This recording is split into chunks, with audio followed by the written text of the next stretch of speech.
আসসালামু আলাইকুম রহমতুল্লাহ। প্রিয় ভিউয়ার্স, আজ আমরা দেখব মুক্তিযোদ্ধা ভিত্তিক গ্রন্থ এবং চলচ্চিত্র নিয়ে বিভিন্ন চাকরি পরীক্ষা বিসিএসে আসা গুরুত্বপূর্ণ কয়েকটি প্রশ্ন নিয়ে।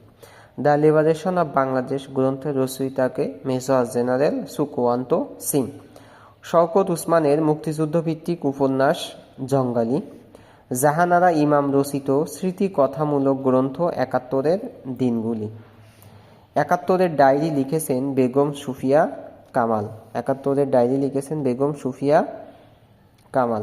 সূর্য দীঘল বাড়ি চলচ্চিত্রের পরিচালক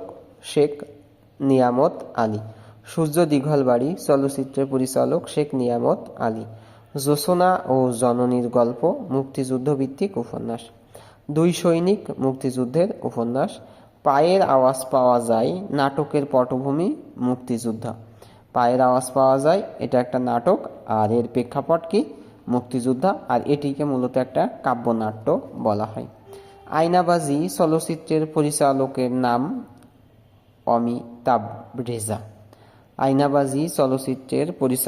নাম অমিতাভ রেজা। আগুনের পরশমণি মুক্তিযোদ্ধা ভিত্তিক একটি উপন্যাস। ঘেটুপুত্র কমলা চলচ্চিত্রের পরিচালক হুমায়ুন